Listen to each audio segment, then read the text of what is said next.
માતા પિતા આપણી છત્રછાયા છે સાહેબ. અને જે આ છત્રછાયા પર છે એને જ ખબર છે કે આ વાત્સલ્ય કેવું છે. હું તો ઘણી વાર કહું, લોકોને ખોટું ખરાબ લાગતું બી હોય, મા વગર તો હજી ચાલે આ દુનિયામાં, બાપ વગર ન ચાલે. સમજાવું તમને? મમ્મીને તો વિકલ્પ છે આ દુનિયામાં, 3 ઓપ્શન્સ છે. માં મરે ને માસી જીવે, બરાબર ને? આપણી જ કહાવત છે ને કે માં મરે ને માસી જીવે. માં નહીં હોય ને તો માસી એની બેન પણ એક વખત એ માનો પ્રેમ પૂરો પાડશે. વિકલ્પ મુકાય. માતાની દુનિયા નાની માં કે છે જે તન્મય, એમાં પણ એક માં મુકાઈ કે ઓછો વધતો માં નહીં પડે ને નાની માં પ્રેમ પૂરો પાડી દેશે.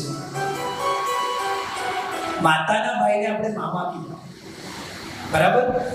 માં કરતા સવાયો પ્રેમ એ ભાઈ કરશે. વેકેશનમાં જશું ને એ મામા લાડ કરાવશે.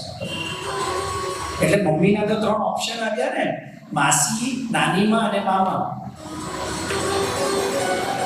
મારા પપ્પાનો કોઈ વિકલ્પ નથી બસ. પપ્પા ઘરે બેસે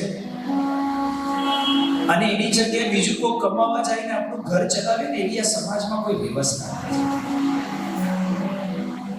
બહુ જ માર્મિકતાથી કહું છું, મમ્મી જો બીમાર પડે ને તો અઠવાડિયું 15 દિવસ ટિફિન લાવીને જમી શકાય. લાંબો ખાટલો કે પથારી આવે ને તો 12 કે 24 કલાકની 2 ફરતી બાઈઓ રાખી શકાય ઘરકામ કરવા ને ઘરનું બધું સાચવવા માટે થઈને. આપણને સ્કૂલમાં રજા પડે ને એટલે આપણી સાથે 2 દિવસ 5 દિવસ કે 10 દિવસ મમ્મી પણ વેકેશન કરવા આવી શકે. અને એટલે હું હંમેશ કહું, મમ્મીને હોલિડે કે વેકેશન હોય, પપ્પાને ક્યારે પણ હોલિડે કે વેકેશન નથી હોતું. પપ્પાને તો રોજ કમાવા જવું જ પડે અને રોજ ગાદીએ જઈને બેસે છે ને એટલે જ આપણે ઘરે ડલ્લોની ગાદીએ સૂઈ શકીએ છીએ. આ દુનિયાના તડકાએ સહન કરે છે ને એટલે આપણા ઘરમાં એસી ચાલે છે. એ ઓવરટાઈમ કરે છે એટલે આપણો ટાઈમ સારો જાય છે. એ એક ટાઈમ કાં તો ખાતા નથી કાં તો ઠંડુ ટિફિને જમે છે ને એટલે આપણે ઘરે 2 રોટલી પણ ગરમ 2 વખત ખાઈ શકીએ છીએ.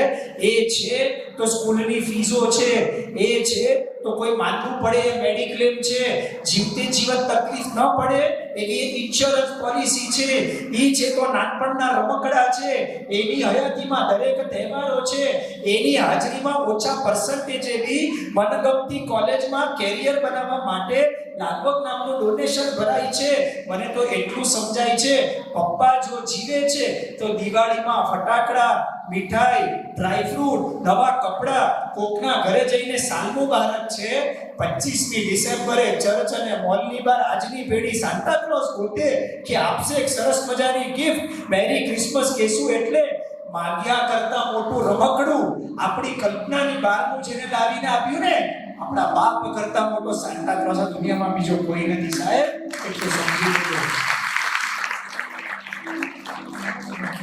પિક્ચરમાં કોઈ ડાયલોગ બોલે અને કેરેક્ટરમાં આપણને હીરો દેખાય, પૈસા આપીને પણ જોયેલા પિક્ચરમાં એ આપણો રોલ મોડેલ બની જાય. એને તો પૈસા આપે છે કિરદાર નિભાવવા માટે થઈને અને કોકે લખેલો ડાયલોગ બોલે છે જે દુનિયામાં તમારા ને મારા માટે લડે છે અને આ દુનિયા આપણા માટે સારામાં સારી સર્જન થાય એ માટે જે સંઘર્ષ કરે છે ને, મને તો એટલી ખબર પડે મારા બાપ કરતા મોટો સુપર હીરો આ દુનિયામાં બીજો કોઈ જ નથી.